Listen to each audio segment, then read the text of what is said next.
بسم اللہ الرحمن الرحیم نحمده ونصلی علی رسوله الکریم اما بعد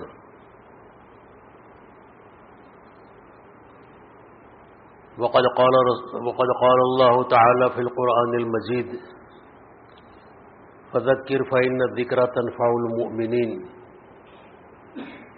صدق اللہ مولانا العظیم۔ بھائیو، دوستو، بزرگوں، رسول اکرم صلی اللہ علیہ وسلم کو دنیا سے تشریف لے جانے کو 1400 سال سے زیادہ عرصہ گزر گیا۔ آپ نے امت مسلمہ میں صحابہ کرام کی جماعت جو آپ کی صحبت بابرکت کی وجہ سے دین کے نمونے بنے، دین کے شعار بنے، ان حضرات نے رسول اکرم صلی اللہ علیہ وسلم کی تعلیمات کے مطابق اپنی زندگی اختیار کی۔ اللہ تعالی شانہ نے ان کو کامیاب کیا، دنیا میں بھی اور آخرت میں بھی۔ اور مزید بات یہ ہوئی کہ اللہ کے رسول صلی اللہ علیہ وسلم نے حجۃ الوداع کے موقع پر، جب کہ آپ کا دنیا سے جانا قریب تھا، آپ نے صحابہ کرام کو پوچھا کہ اے صحابہ بتاؤ، مجھے جو اللہ تعالی شانہ نے نبی بنا کر رسالت کی ذمہ داری انجام دینے کا مکلف بنایا تھا، تو میں نے وہ ذمہ داری پوری کر دی یا نہیں کر دی؟ تو سارے صحابہ نے بیک زبان کہا کہ ہاں، آپ نے اپنی ذمہ داری کما حقہ ادا کر دی،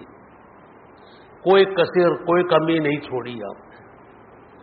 تو اس کے بعد آپ نے ارشاد فرمایا کہ جب تمہارے سامنے پورا دین میں نے پیش کر دیا ہے قولی عملی اعتبار سے،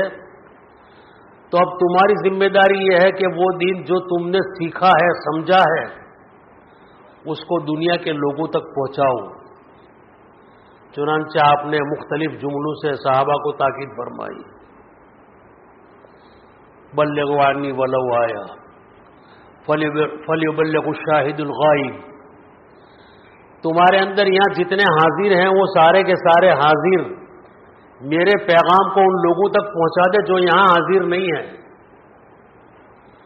تو اس سے مراد اس زمانے کے لوگ بھی تھے، اور علماء کے فرمان کے مطابق وہ لوگ بھی اس کے مکلف ہیں جو قیامت تک آنے والے ہیں۔ یعنی دین کی باتیں جو رسول اکرم صلی اللہ علیہ وسلم سے صحابہ کرام نے سنی ہیں، اور جس کو صحابہ کرام نے سچی اور پکی زبان سے بیان کر دیا ہے اور علماء نے اس کو ضبط کر لیا ہے، تو ہر زمانے میں اللہ تعالی شانہ جیسے حضور پاک علیہ الصلوۃ والسلام کے دور میں صحابہ تھے، اس طرح سے آپ کے بعد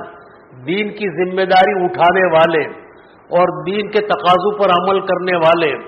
اور لوگوں کو دین کی بات سمجھانے والے اللہ تعالی شانہ نے ہر زمانے میں علماء، محدثین اور مفسرین اور مفتیان کرام کی شکل میں پیدا کی ہے۔ اس زمانے سے لے کر آج تک برابر من وعن یہ ذمہ داری اللہ کے نیک بندے، علماء، محدثین، مفسرین، مفتیان کرام اور جو بھی دین کا درد رکھنے والے ہیں، وہ اپنی ذمہ داری کما حقہ انجام دے رہے ہیں۔ اسی کا تو نتیجہ ہے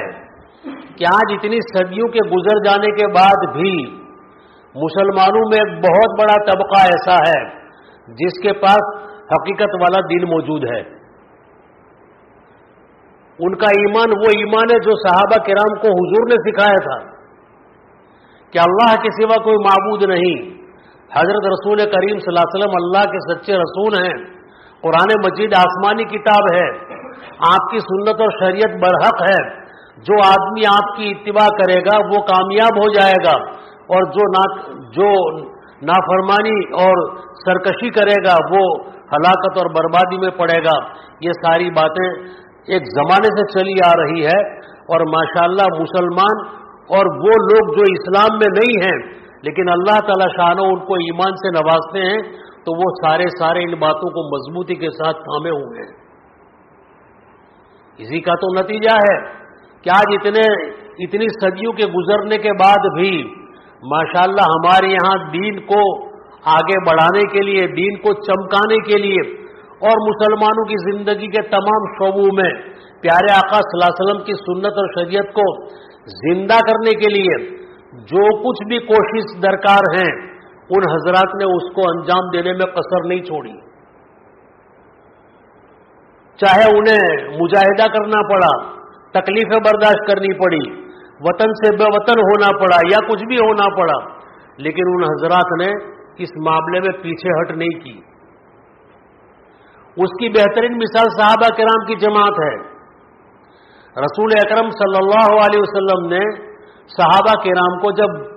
بڑے بڑے صوبے اور ملک فتح ہونے لگے تو وہاں دین کو پھیلانے کے لیے اور وہاں کے بسنے والے انسانوں کو ایمان کا قیمتی سرمایہ دینے کے لیے صحابہ کرام کو امیر اور ذمہ دار بنا کر پہنچایا، اور انہیں یہ بات سمجھا دی گئی تھی اور صحابہ اس بات کو سمجھ چکے تھے کہ ہمارا دنیا میں آنے کا مقصد جو ہے یہ اللہ کے کلمے کو بلند کرنے کا ہے۔ دنیا کے تمام انسانوں کو دنیا کی چیزوں کی محبت سے نکال کر اور دنیا کا جو تعلق ان کے دلوں میں گھڑا ہوا ہے اس سے ان کو نجات دلا کر ان کے دل کا تعلق اللہ سے جوڑنا ہے۔ ان کو یہ بات بتانی تھی کہ اللہ کی عبادت کرنے میں، پیارے آقا کی سنت شریعت پر چلنے میں جو خوبیاں پیدا ہوگی، جو اعمال پیدا ہوں گے اور جو فضائل تمہیں حاصل ہوں گے وہ تمہیں دنیا میں بھی برکت کا جو ہے ظہور بتائیں گے اور مرنے کے بعد آخرت میں تمہیں کامیاب کریں گے اور اللہ تمہیں اپنا قرب نصیب کرے گا۔ تو صحابہ کی اتنی بڑی جد و جہد کے بعد ماشاءاللہ دنیا کے کافی علاقوں میں، کافی صوبوں میں اللہ تعالی شانہ نے اپنی قدرت کاملہ سے ایمان کے چراغ جلانے شروع کر دیے،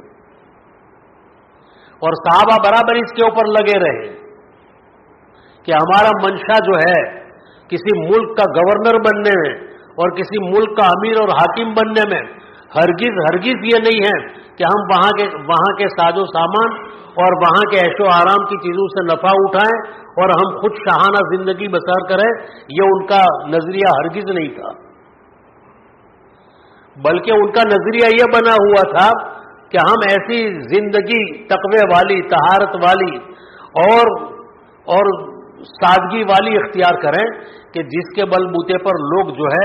ایمان کی طرف راغب ہو اور مائل ہو۔ چنانچہ حدیث پاک میں صحابہ کرام کی وہ تاریخی باتیں اور وہ واقعات جو ان کو امیر بنا کر کے دوسرے صوبوں اور ملکوں میں بھیجا گیا، تو ان حضرات نے وہاں جا کر کس عمل سے اپنی ذمہ داری کو انجام دیا، وہ آج 1400 سال کے بعد بھی تاریخ کے اوراق میں روزے روشن کی طرح سے چمکتے ہیں۔ صحابہ کرام کی جماعت میں بعض صحابہ وہ تھے جو اس معاملے میں بہت پیش تھے اور اہل شورا میں ان کا نام تھا،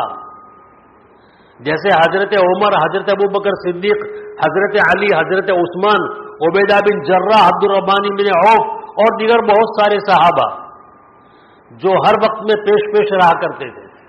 ان میں سے چھانٹ کر رسول پاک علیہ الصلوۃ والسلام نے کسی صوبے کا گورنر بنا کر، وہاں کا امیر بنا کر ان کو روانہ کر دیا کہ وہاں جا کر لوگوں کو اسلام کی تعلیم دو اور لوگوں کو دنیا کی پرستی سے، بت پرستی سے نکال کر رب کریم کی عبادت کرنے والوں میں شامل کرو، اس کی دعوت دو۔ دلوں کا مالک اللہ ہے، دل پھیرنے والی ذات اللہ کی ہے، لیکن اگر تم اللہ کے حکم کے مطابق وہ کارنامہ انجام دو گے جس کارنامے کو انجام دینے کا اللہ نے حکم دیا ہے، تو پھر اللہ تعالی شانہ تمہاری بات میں وزن پیدا کر دے گا، اور جیسے مطالبہ ہوگا ویسا وہ لوگ اپنائیں گے۔ اس لیے کہ اللہ تعالی شانہ اپنے بندوں کو کامیاب کرنا چاہتا ہے کہ میرے بندوں، جب تمہارے کانوں میں کوئی بات بھلی کام کی، فائدے کی پڑے تو اس کو ضرور اختیار کر لیا کرو، اور کوئی بات ایسی ہو جو ناگوار ہو، گندی اور بری ہو اور اختلافی ہو یا پھر آپس میں کشاکشی کی بات ہو تو ایسی باتوں کو اپنے سے دور کر دو۔ یعنی بھلائیاں اختیار کرو اور برائیوں سے اپنے آپ کو دور کر لو. تو ایسی بات تو ہر کوئی پسند کرتا ہے, کون نہیں کرے گا. عبیدہ بن جراح رضی اللہ تعالیٰ عنہ کے بارے میں تو یوں آتا ہے کہ حضرت عمر رضی اللہ تعالیٰ عنہ نے ایک مرتبہ بہت شوقیہ انداز میں یہ کہا کہ اے اللہ, اے پروردگار عالم, اے رب العالمین, تیرا کس منہ سے شکر ادا کروں کہ تو نے مجھے عبیدہ بن جراح جیسے جانباز, مخلص اور للہیت کے پتلے تو نے مجھے عطا کیے ہیں کہ جو میرے دین کے اس معاملے میں میرے بڑے مددگار ہیں. چنانچہ عبیدہ بن جراح رضی اللہ تعالیٰ عنہ کو اللہ تعالیٰ نے اتنی شجاعت اور اتنی بہادری دی تھی کہ آپ نے ملک شام کو فتح کیا. یہ فاتح شام ہے. ملک شام کا علاقہ جو ہے بڑا زرخیز, بڑا دل کو بھانے والا, اور وہاں بہت ہی عیش و آرام کی چیزیں اور سامان, کیا کہنے کا, آدمی اگر جائے تو وہاں خوش ہو جائیں, ایسی اس کی زندگی تھی نمونے کی. حضرت عمر رضی اللہ تعالیٰ عنہ نے ان کو, عبیدہ بن جراح کو, شام کا گورنر بنایا کہ آپ چلے جاؤ وہاں اور وہاں جا کر آپ لوگوں کو اللہ سے جوڑو, ان کو ایمان کی دعوت دو, ان کو اللہ سے تعلق پیدا کرنے کی باتیں سمجھاؤ. چنانچہ آپ وہاں تشریف لے گئے. آپ نے اپنے آپ کو امیر نہیں کہا, آپ نے یوں نہیں سمجھا کہ میں ملک شام کا گورنر ہوں اور فلاں اور چلا ہوں, بلکہ آپ نے ایک ادنا مسلمان ہونے کی حیثیت سے وہاں پر دین کے کاموں کو اتنا بہترین انجام دیا کہ بس کیا کہنے, پورا ملک جو ہے وہ ایمان کے نور سے منور ہو گیا. حضرت عمر رضی اللہ تعالیٰ عنہ چونکہ بڑے ہوشیار اور بڑی تحقیقات والے اور بہت ہی زیادہ جو ہے کسی معاملے کو پرکھنے والے تھے, اس لیے حضرت عمر رضی اللہ تعالیٰ عنہ جو ہے کسی کو گورنر بنا کر چھوڑ نہیں دیا کرتے تھے, بلکہ کبھی کبھی سفر کر کے وہاں جاتے اور وہاں کے گورنر کے حالات جو ہے خانگی میں معلوم کرتے کہ ہم نے ان کو جس مقصد کے لیے بھیجا ہے اس مقصد میں یہ پورے اترے ہیں یا پھر اس میں کچھ گڑبڑی پیدا ہو گئی ہے. ہوتا ہے بعض مرتبہ جب خوشحالی آتی ہے تو آدمی کے اخلاق و اطوار اور سوچ بچار میں آدمی میں بہت فرق پیدا ہو جاتا ہے, تو کہیں ایسا تو نہیں ہے. تو حضرت عمر رضی اللہ تعالیٰ جانچ کرنے کے لیے ملک شام پہنچے. عبیدہ بن جراح سے ملاقات ہوئی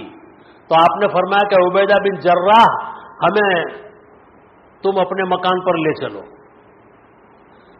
تو عبیدہ بن جراح رضی اللہ تعالیٰ عنہ نے کہا, یا رسول اللہ, یا امیر المؤمنین, اے عمر ابن خطاب, میرے گھر آ کر آپ کیا کرو گے؟ میرے گھر کو دیکھ کر آپ کے آنکھوں میں آنسو آ جائیں گے, کوئی ضرورت نہیں ہے. آپ نے اصرار کیا کہ مجھے لے چلو, مجھے تمہارے گھر جانا ہے. تو عبیدہ بن جراح رضی اللہ تعالیٰ عنہ جو ہے یہ امیر المؤمنین حضرت عمر رضی اللہ تعالیٰ عنہ کو لے کر اپنے گھر پر گئے. چھوٹا سا جھونپڑی جیسا مکان تھا, اس کو کھولا تو اس میں ایک ٹاٹ پڑا ہوا تھا, ایک پیالہ پڑا ہوا تھا اور ایک نمدہ پڑا ہوا تھا, بس ایسی دو چیزیں تھیں. تو حضرت عمر نے فرمایا کہ عبیدہ, تمہارے مکان کا سامان دکھاؤ, کہاں رکھا ہے؟ تو فرمانے لگے, امیر المومنین یہی سامان ہے اور کوئی سامان نہیں ہے. اچھا کھانا لاؤ, کھانے کا وقت ہو گیا. تو عبیدہ بن جراح رضی اللہ تعالیٰ عنہ نے ایک طاق میں سے کچھ سوکھی روٹیوں کے ٹکڑے تھے وہ لا کر رکھے کہ امیر المومنین یہ کھانا ہے. حضرت عمر کی آنکھوں میں آنسو آ گئے کہ اللہ کا بندہ اپنی ذمہ داری کی ادائیگی میں یہاں تک پہنچا ہوا ہے کہ گھر میں راحت و آرام کا کوئی سامان نہیں اور کھانے کے لیے سوکھی روٹی کے ٹکڑے ہیں. آنکھ میں آنسو آ گئے. عبیدہ بن جراح رضی اللہ تعالیٰ عنہ نے فرمایا, امیر المؤمنین, میں یہ تو کہہ رہا تھا آپ سے کہ میرے گھر آ کر کیا کرو گے, میرے گھر کو دیکھنے کے بعد آپ کی آنکھوں میں آنسو آ جائیں گے. آپ نے فرمایا بہت اچھا, بہت اچھا. تو ہمارے دور تک یہ جو دین من وہن چلا آ رہا ہے، ماشاءاللہ مسجد آباد ہیں، حفظ قرآن کے اسباق چل رہے ہیں، قال اللہ قال الرسول پڑھایا جا رہا ہے، اور دین کے تمام شعبوں میں جس قدر بھی استطاعت ہے مسلمان اس میں پیش ہے، تو ظاہر سی بات ہے کہ یہ ہماری قربانیوں کا نتیجہ نہیں ہے، اس میں ہمارا کوئی کمال نہیں ہے، اس میں صحابہ کرام کی قربانیاں، ان کا اخلاص، ان کی جد و جہد، اور ان کا راتوں میں اٹھ کر آہو زاری کرنا اور رب کریم سے منوانا، یہ ساری قربانیوں کی جھلک جو ہے یہ کام کر رہی ہے، اور انشاءاللہ قیامت تک کام کرتی رہے گی۔ خیر، صحابہ کرام تو اپنی ذمہ داری انجام دے کر چلے گئے، اس کے بعد محدثین آئے، حدیث پاک کی اشاعت میں بہت ہی زیادہ نمایاں کارنامے انجام دیے، کیا امام بخاری، کیا امام مسلم، کیا احمد ابن حنبل، کیا امام شافعی، اور اس کے بعد بڑے بڑے محدثین، سب نے اس کام کو بہت تندہی کے ساتھ، اخلاص کے ساتھ ایسا انجام دیا کہ رب کریم راضی ہو گیا، راضی ہو گیا۔ آج صدیاں ہو گئی ان کو قبر کے حوالے ہوتے ہوئے، لیکن چونکہ اللہ تعالی شانہ فرماتے ہیں کہ میرے وہ خاص بندے جنہوں نے اپنے دل کا تعلق میری ذات سے جوڑا ہے، اور جن کے رگ و ریشے اور دل و دماغ میں میری محبت رچی ہوئی ہے، اور جو میرے نبی کے شریعت اور دین کے اوپر عمل پیرا ہیں، اور جن کے اعمال میں اخلاص کوٹ کوٹ کے بھرا ہے، ایسے لوگ جب موت سب کو آنی برحق ہے، ایسے لوگ جب موت کے حوالے ہوتے ہیں اور ان کو قبر میں اتارا جاتا ہے، قبر کے پیون بن جاتے ہیں، تو ہم نے مٹی کو حکم دے دیا ہے، زمین و آسمان، مٹی، ذرات اور کیڑے مکوڑے اور جتنی بھی چیزیں ہیں یہ سب اللہ کی مخلوق ہے، اور اللہ کے حکم کے تابع ہیں، جیسے اللہ ان کو حکم کرتا ویسے ہی وہ برتاؤ کرتے ہیں۔ چنانچہ اللہ تعالی شانہ نے انبیاء علیہ الصلوۃ والسلام اور شہداء کرام، محدثین، مفسرین اور خدا کے خاص نیک بندے، اولیاء کرام اور جتنے بھی نیک بندے ہیں، جب وہ انتقال کرنے کے بعد قبر کا پیون بنتے ہیں، قبر کے حوالے ہوتے ہیں، تو اللہ تعالی شانہ مٹی کو حکم کرتے ہیں خبردار اس کے جسم کو ہاتھ نہ لگانا، کیڑے مکوڑوں کو حکم دیتے ہیں کہ خبردار اس کو غذا نہ بنائیو۔ چنانچہ کئی واقعات ایسے آئے ہیں کہ پانی کے سیلاب کی وجہ سے یا کسی اور حادثے کی وجہ سے بعض مرتبہ قبروں میں پانی بھر گیا، تو اس میں سونے والے اللہ کے پیارے بندے کو وہاں سے ہٹانے کی نوبت آئی۔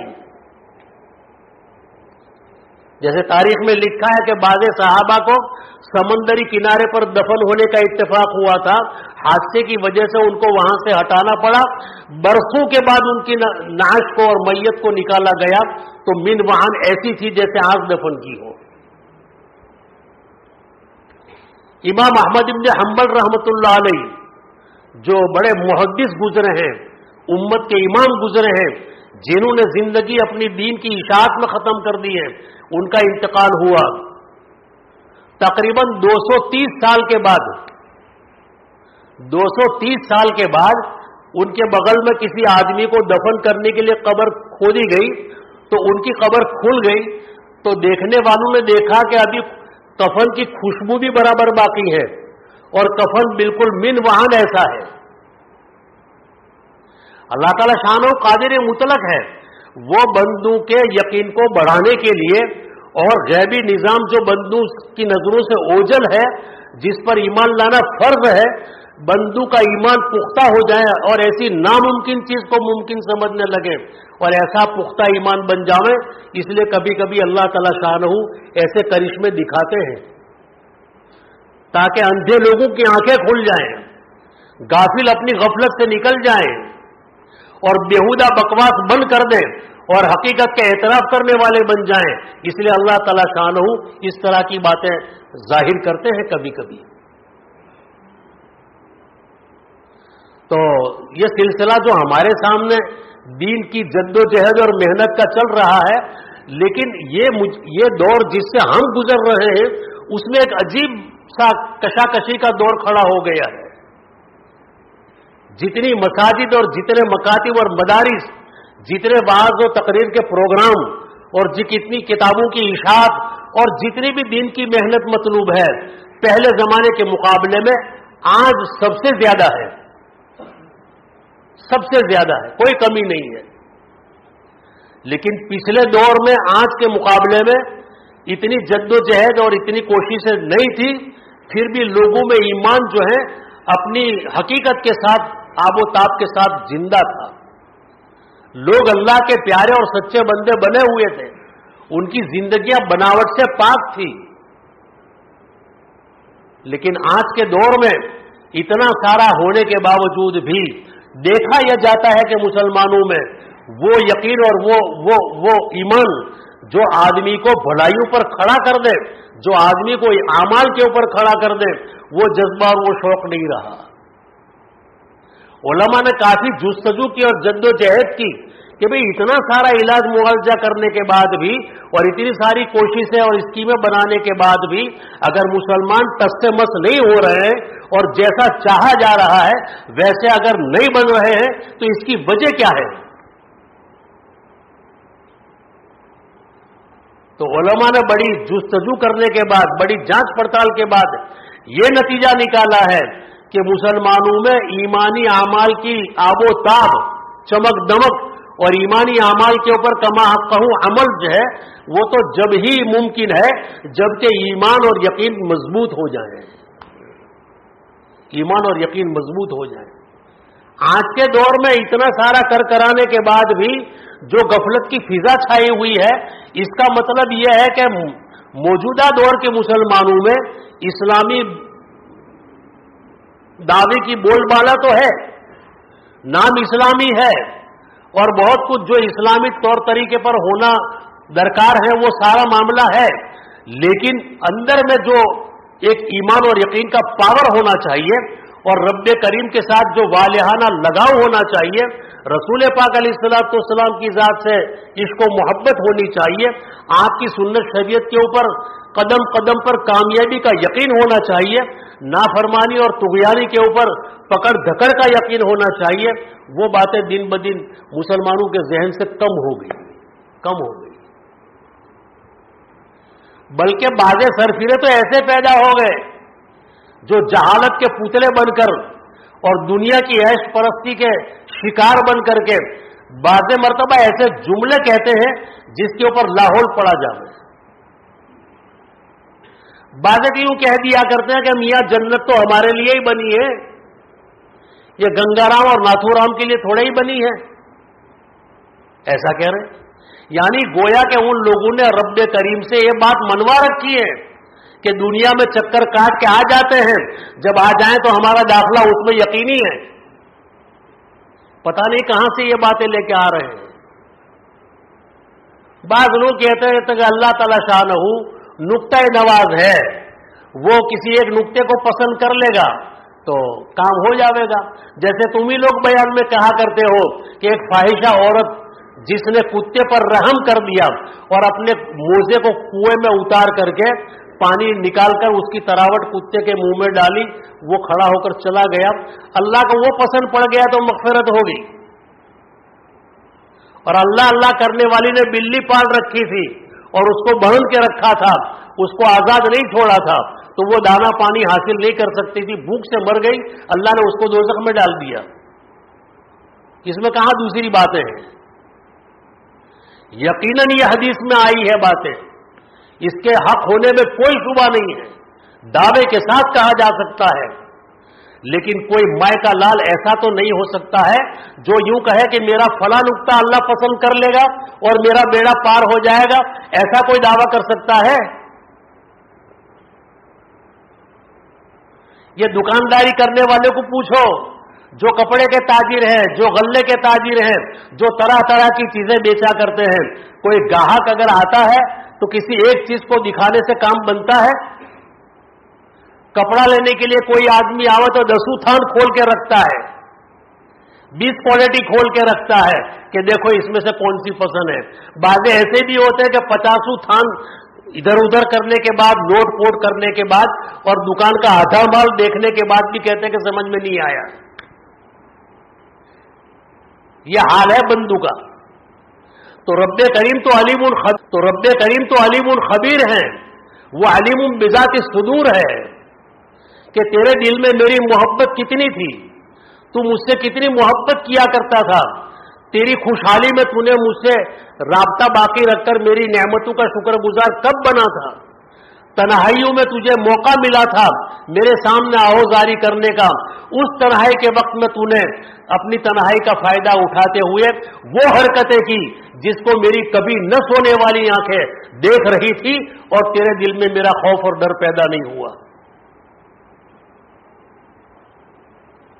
اب ایسے رب کریم کے پاس جا کر کے آدمی اگر اپنی عقل کے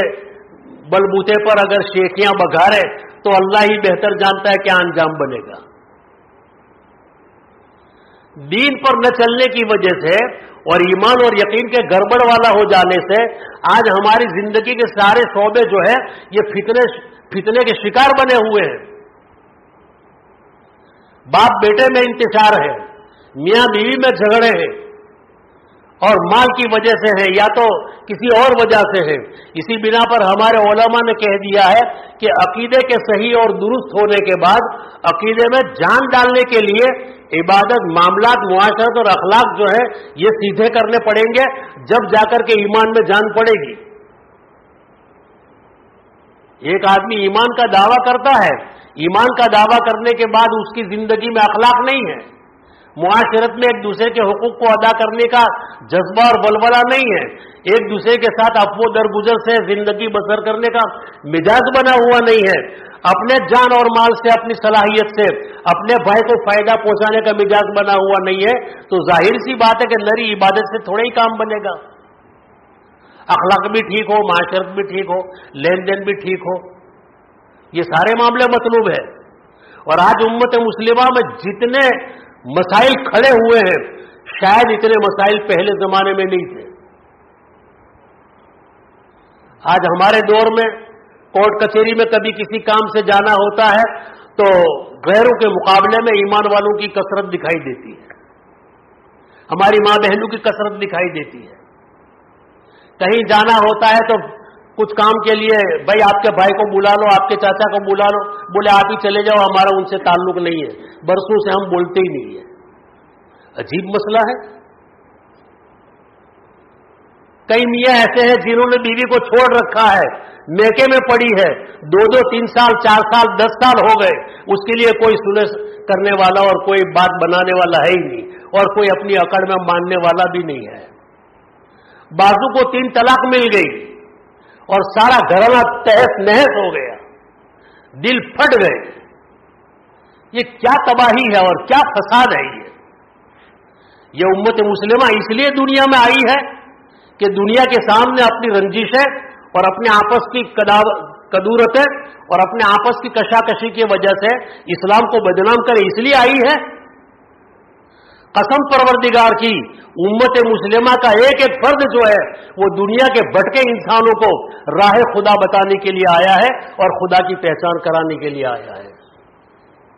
لیکن جو آدمی خود اندھا ہو وہ دوسرے کی رہبری کیا کر سکتا ہے؟ جو آدمی خود بھٹکا ہوا ہو وہ کسی کی رہبری کیا کر سکتا ہے؟ یہ ہمیں سوچنے کی ضرورت ہے اور اپنی ذمہ داری کا احساس کرنے کی ضرورت ہے، ورنہ یاد رکھ لیا جائے 100 سال نہیں 1000 سال کی بھی زندگی ملے اور ہمارا رویہ اگر نہیں بدلتا ہے تو کچھ دن کھا پی کے مزے کر لیں گے، لیکن آخرت میں حساب دینا پڑے گا۔ خیر، علماء تو اپنی ذمہ داری ادا کر رہے ہیں، جن کے دلوں میں دین کا درد ہے اور جو امت مسلمہ کو لے کر چلنے کا جذبہ رکھتے ہیں وہ تو بیچارے ہر وقت میں اسکیمیں بناتے رہتے ہیں، پروگرام بناتے رہتے ہیں کہ بھائی کچھ نہ کچھ کر لیا جائے تاکہ یہ سسکتا بیمار ٹھیک ہو جائے۔ چنانچہ اس سلسلے میں جیسے ابھی ایک پروگرام ہمارا نڑیاد میں ہوا تھا جس میں ہم نے آپ کے سامنے بہت سارے مسائل تفصیل کے ساتھ بیان کیے تھے، اور اس میں ایک اعلان بھی یہ کیا تھا کہ بھائی پورے ضلع میں جہاں کہیں بھی دین کے ذمہ دار لوگ ہیں، مسجد کے ائمہ حضرات ہیں اور مسجد کے ٹرسٹیان حضرات ہیں اور جو کچھ بھی دین کا درد رکھنے والے لوگ ہیں، وہ 22 تاریخ کو آنند میں یہ ریلوے پھاٹک کے پاس جو ہال ہے میونسپل کا، اس میں صبح 10 سے 12 تک 2 گھنٹے کا پروگرام ہے، اور اس میں یہ ساری باتیں اور تجویزیں پیش کی گئی ہے، اس کو عملی جامہ پہنانا ہے کہ ہر جگہ کے ذمہ دار بھی آویں، اپنا نام لکھاوے اور اپنے یہاں کے جو مسائل ہیں، چاہے تو وہ آپس میں عداوت کے ہوں، طلاق کا کوئی مسئلہ ہو، رنجش کا کوئی مسئلہ ہو یا وراثت کا کوئی مسئلہ ہو، جو بھی آپس کی ناچاکیاں ہیں اس کا ایک جو ہے تیار کر کے آ جائیں فہرست، اور وہاں جا کر پیش کر دیں۔ انشاءاللہ العزیز اس کو ٹھیک کرنے کے لیے علماء، مفتیان کرام اور ضابطے اور قانون جاننے والے وکلاء بھی ایک ٹیم تیار کی گئی ہے۔ انشاءاللہ العزیز اس کے ذریعے سے اس کام کو پھیلایا جاوے گا اور ہماری آپس کی جو رنجشیں ہیں، قدورتیں ہیں اور ہمارا آپس کا جو فتنہ فساد ہے، انشاءاللہ العزیز ختم کرنے کی کوشش کی جاوے گی۔ اس لیے ہمیں اور پورے ضلع کے تمام ائمہ کو جمعہ کے بیان میں اس کا اعلان کرنے کو کہا گیا ہے کہ بھئی جمعے کے دن اپنے بیان میں اس کا اعلان کر لو کہ سنیچر کو اپنی مسجد کے دو تین ٹرسٹی اور متولی اور اپنی مسجد کے امام صاحب کو وہاں بھیج دو تاکہ وہ وہاں کی باتیں سن کر کے آ جائیں اور جو احوال ان سے طلب کیے ہیں وہ لے کر کے آ جائیں، تو انشاءاللہ العزیز پھر دھیرے دھیرے کام ہوگا اور اللہ چاہے تو اس اقدام کی وجہ سے ابھی نہیں تو تھوڑے عرصے کے بعد اس کے محقق نتائج سامنے آئیں گے۔ السعی منی والاتمام علی اللہ،